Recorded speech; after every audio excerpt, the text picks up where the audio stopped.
मैं आपको फिर से एक बार वेलकम करती हूँ अपने चैनल कोड नोज पर। आज की जो वीडियो होने वाली है वो problem statement bridge edge in a graph को सॉल्व करने पे होने वाली है। तो सबसे पहले समझते हैं कि आखिर ये प्रॉब्लम कहती क्या है। ऑलराइट, सो पढ़ते हैं एक बार इस क्वेश्चन को। ये कहता है कि गिवन एन अनडायरेक्टेड ग्राफ, एक अनडायरेक्टेड ग्राफ मिला है हमें जिसमें वी हमारे वर्टिसेस, ई हमारी एजेस, एक 2D एरे एजेस नाम का हमें ऑलरेडी प्रोवाइडेड है, जिसमें u और v रिप्रेजेंट करते हैं वो वर्टिसेस जिनके बीच में एक एज होने वाली है। यहाँ पे एक मोस्ट इंपॉर्टेंट चीज हाईलाइट की है जो दो और वर्टिसेस यानी कि c और d डिनोट करता है, जो कि एक ब्रिज बनाती है। अब नोट के तौर पर यहाँ पे बताया गया है कि ये ब्रिज एज होती क्या है। It is an edge which is called a bridge if removing it increases the number of connected components of a graph. इसका मतलब अगर हम एक ग्राफ में से कोई भी एक एज को रिमूव करते हैं तो वो नंबर ऑफ कनेक्टेड कंपोनेंट्स उस ग्राफ के इंक्रीज कर देगी और उसी एज को हम एक ब्रिज बोलेंगे। If there is only one path between C and D, which is the edge itself, then the edge is a bridge. अगर हम सिर्फ उस एक पाथ को जिसने पूरे ग्राफ को कनेक्ट कर रखा है, उस एज को जो सी और डी है, अगर हम उसे ही रिमूव कर देते हैं अपने पाथ में से तो वो एज हमारी ब्रिज कहलाएगी। ओके, तो एक बार देखते हैं कि इन्होंने कैसा एग्जाम्पल दिया है। इन्होंने यहाँ पर एक ग्राफ बनाया है जिसमें से दो एज दी हैं सी और डी, 1 और 2। अगर इसकी एज मैं रिमूव कर दूं, अगर ये एज जो हमें प्रोवाइडेड है अगर मैं इसे रिमूव कर दूं तो ये जो ग्राफ है ये दो कंपोनेंट्स में डिवाइड हो जाएगा और इसीलिए इस एज को हम एक ब्रिज बोलेंगे। तो एक बार इस एज को और इस ग्राफ को अच्छे से समझने के लिए एक एग्जांपल देखते हैं। तो देखिए, ये हमारा एक ग्राफ है, राइट। अब सबसे पहली एज जो मैं रिमूव करती हूँ वो 0 और 2 की रिमूव करती हूँ। मान लीजिए कि मैं एक एज रिमूव कर रही हूँ 0 और 2 के बीच में से। तो क्या लगता है आपको, क्या ये ग्राफ अभी भी कनेक्टेड है? हाँ, वो तो हमें दिख ही रहा है कि ये ग्राफ कनेक्टेड है और हम 0 से 6 बहुत आराम से पहुंच पा रहे हैं। अब आपको क्या लगता है कि इनमें से कौन सी एज में रिमूव करूंगी कि ये ग्राफ दो डिफरेंट कंपोनेंट्स में डिवाइड हो जाएगा? ऑफ कोर्स 2 और 4, ये तो हमें सामने सामने ही दिख गई। अब इस ग्राफ को ट्रैवर्स करके देखते हैं। 0 से 2 पहुंची, 6 तक पहुंचने का कोई रास्ता नहीं, और 4 5 6 मतलब एक कंपोनेंट ये हो गया और दूसरा कंपोनेंट ये हो गया। मतलब जो एज जो अभी हमने रिमूव की, मतलब ये वाली एज जो अभी हमने रिमूव की, वो एज एक ब्रिज थी। करेक्ट। इस एज को रिमूव करने से हमारा ग्राफ दो कंपोनेंट्स में डिवाइड हो गया और इसी को हमने बोला ब्रिज। अब हमें इस ब्रिज या ऐसे क्वेश्चन सॉल्व करने की जरूरत ही क्या है? आखिर क्यों ये क्वेश्चन जीएफजी पे आया? वो इसलिए कि मान लीजिए हमारे पास मल्टीपल नेटवर्क सिस्टम है जिसमें से काफी क्रिटिकल लिंक्स भी हो सकते हैं एक नेटवर्क में। अग्री? जैसे हम कितने टाइप के नेटवर्क्स की बात करते थे और अलग अलग उसकी टोपोलॉजीज की बात करते थे, तो एक क्रिटिकल लिंक टूट जाने से वो पूरा नेटवर्क कंप्लीटली ब्लॉक हो सकता है, राइट। अगर हम यहीं पे नेटवर्क की बात करें तो अगर ये लिंक, ये जो ब्रिज था, अगर ये इंपॉर्टेंट लिंक कहीं से भी ब्रेक हो जाता है तो वो दोनों कंपोनेंट्स या वो दोनों कनेक्शंस, मतलब जो भी आपस में कनेक्टेड मशीन्स हैं या पीसीज हैं, वो सारे डिस्कनेक्ट हो जाएंगे और कहीं ना कहीं हमारे नेटवर्क में ब्लॉक आ जाएगा। इसीलिए bridge in a graph, bridge edge जो कि हमारे ग्राफ में हमने यहाँ सॉल्व करनी है, वो एक रियल लाइफ एग्जाम्पल से इंस्पायर्ड है। तो ऐसे ही काफ़ी रियल लाइफ एग्जाम्पल्स आपको इस वीडियो में समझने के लिए मिलेंगे और आगे भी कई सारी वीडियोस में समझने के लिए मिलेंगे। So do subscribe this channel. Alright, तो ये रहा मेरा ग्राफ। इस ग्राफ में जितने वर्टिसेस और एजेस हैं उन सबका इनपुट जीएफजी अपने आप देख लेगा। हम यहाँ पर ध्यान देते हैं सी और डी पर। ठीक है, ये वो वर्टिसेस हैं जिनके बीच की एज अगर रिमूव हो जाती है तो वो कनेक्टेड कंपोनेंट्स इंक्रीज कर देगी। मैं यहाँ पर जो वर्टेक्स लेने वाली हूँ वो लेने वाली हूँ 0 और 3। तो चलिए इसको रिमूव करते हैं। ठीक, इस वर्टेक्स को मैंने रिमूव कर दिया। अब कनेक्टेड कंपोनेंट्स कहता है कि मैं एक एज से दूसरी एज तक पहुंचने का मेरे पास रास्ता होना चाहिए। 0 1 2 3 पहुंच गई मैं आराम से अपनी दूसरी वाली एज पे। That means my graph is still connected. दोबारा सुनिए, क्वेश्चन क्या था? क्वेश्चन ये कहता है कि अगर मैं सी और डी में के बीच में बनने वाली एज को रिमूव कर देती हूँ तो मेरा जो ग्राफ है वो उसके जो कनेक्टेड कंपोनेंट्स होते हैं, क्या होते हैं कनेक्टेड कंपोनेंट्स, वो बढ़ जाने चाहिए। अब मैंने सी और डी की जो एज थी 0 और 3, अज्यूम कीजिए कि मैंने ऑलरेडी इसे रिमूव कर दिया, तो 0 से 3 पहुंचने का मेरे पास एक और रास्ता होना चाहिए जो कि है, दैट मीन्स ये एक ब्रिज नहीं है, ये एक ब्रिज नहीं है। अब हम एक ऐसा एग्जाम्पल देखते हैं जिसमें हम पहुंच पाएंगे अपने सी और नहीं पहुंच पाएंगे अपने सी डी तक, और हमारा ग्राफ जो है वो दो कनेक्टेड कंपोनेंट्स में डिवाइड हो जाएगा। ये ग्राफ हमने ऑलरेडी देख रखा है, तो हमें ऑलरेडी पता है कि इस एज को रिमूव करने से दो कनेक्टेड कंपोनेंट्स में डिवाइड हो जाएगा। हमारे न्यू वर्टिसेस बनेंगे 3 और 4। अब इसके बीच की एज को मैं क्या कर चुकी हूँ, रिमूव कर चुकी हूँ। जो यहाँ पे एक एज हुआ करती थी कभी, अब वो रिमूव हो चुकी है। अब देखते हैं, पहुंच के देखते हैं कि क्या हम 3 से 4 पहुंच पाएंगे या नहीं। 0 से 0 1 2 3 पहुंच गए, पर 4 तक पहुंचने का हमारे पास कोई रास्ता नहीं है। यानी कि कनेक्टेड कंपोनेंट्स के हिसाब से चलें तो 0 विजिट हो जाएगा, 1 हो जाएगा, 2 हो जाएगा, 3 हो जाएगा, 4 कभी विजिट नहीं हो पाएगा, राइट।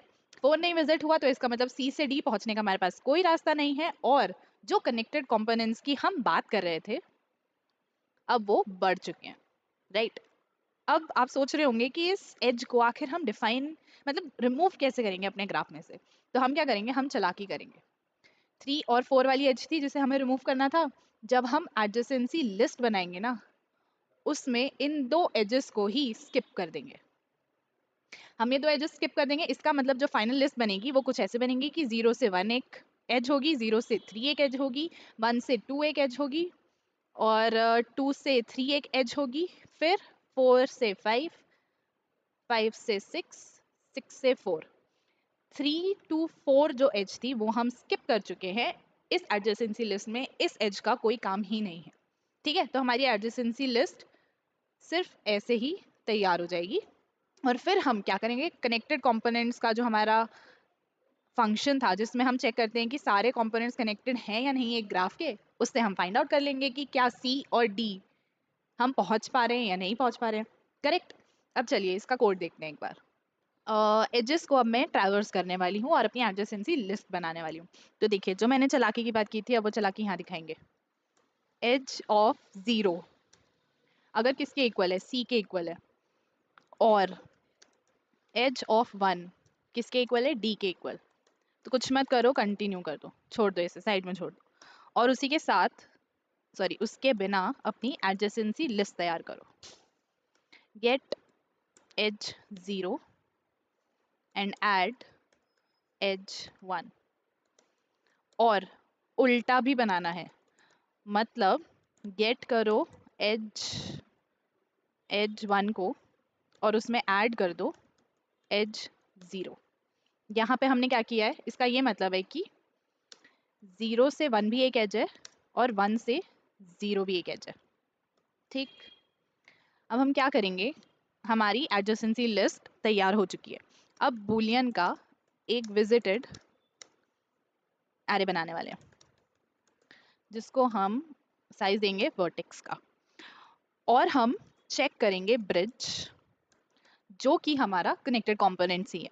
ठीक है, जैसे कि हमने बात की थी, एडजेसेंसी लिस्ट चाहिए, विजिटेड चाहिए, और क्या चाहिए, सोर्स। सोर्स जो है वो सी है हमारा, जो हमारी वर्टेक्स थी ना सी और डी की, उसके बीच की एज हटाने के बाद क्या हमारा कंपोनेंट कनेक्टेड कंपोनेंट इंक्रीज होते हैं या नहीं, वही एज हम यहाँ पे पास करेंगे और हम रिटर्न करेंगे, कुछ रिटर्न करेंगे वो बताती हूँ। अब सबसे पहले फंक्शन लिखते हैं। ये फंक्शन होने वाला है एक वॉइड फंक्शन, क्योंकि हमें नीड नहीं है कुछ भी पास करने की, सिर्फ विजिटेड ही बता देगा कि हमारी जो एज है वो विजिट हुई है या नहीं, पाथ में पाथ का पार्ट थी या नहीं।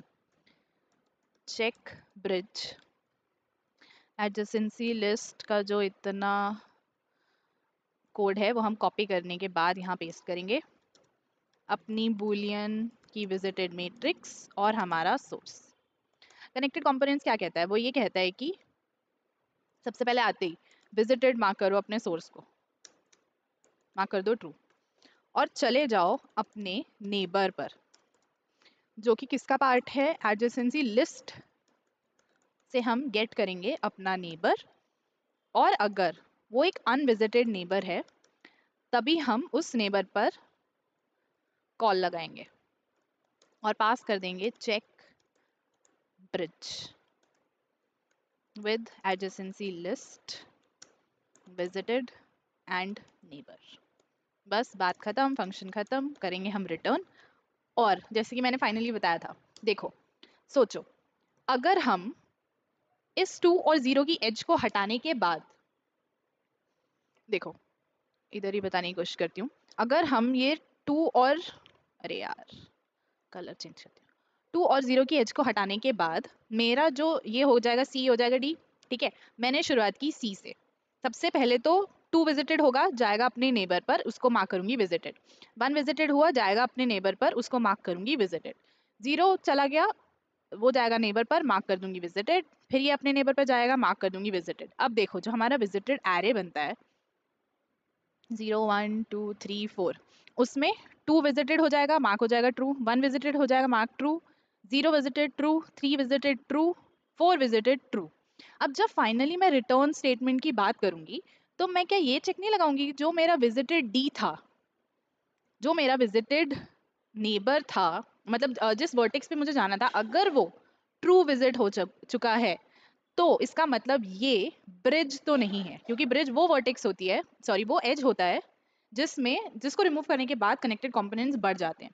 अभी अगर मैं बात करूं मेरे पूरे एरे में, विजिटेड एरे जो मैंने बनाया था उसमें अगर मैं 0 डी की बात करूं तो वो ऑलरेडी ट्रू है, मतलब ये वर्टेक्स रिमूव, ये एज रिमूव होने के बाद भी मेरा पूरा ग्राफ कनेक्टेड रहा। इसका मतलब ये ब्रिज नहीं है। जो रिटर्न स्टेटमेंट होगी वो होगी विजिटेड ऑफ डी का निगेशन, राइट, जो कि होगा फॉल्स। दैट मीन्स ये एक ब्रिज नहीं है। Got it. अब हम क्या करते हैं, फटाफट से इसको इरेज करते हैं। आई होप आपको ये समझ में आया हो कि मैं रिटर्न में विजिटेड को क्यों टारगेट कर रही हूँ। एंड इसी के साथ साथ अगर आपको ये एक्सप्लेनेशन सही लगी हो, अच्छी लगी हो, तो इसको ज़रूर चैनल को सब्सक्राइब करें। इसको कैसे सब्सक्राइब करोगे तो कोड है, ठीक है। तो फिर हम, हाँ, इसको क्या करेंगे, सबमिट करेंगे। इसको भी ज़रा रिमूव कर देते हैं, नहीं तो सबमिशन के टाइम पे ये सब यहाँ पे दिखेगा। करो करो करो करो रिमूव। हाँ, अब फटाफट इसको करते हैं सबमिट कोड को। एक रन करके देख लेते हैं कि कुछ एरर तो नहीं है कोड में।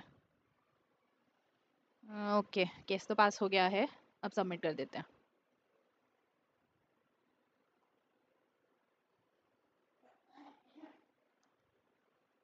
कूल, सारे टेस्ट केसेस पास होते हैं। इसी के साथ जो वीडियो है उसको हम समाप्त करेंगे। Please please subscribe the channel.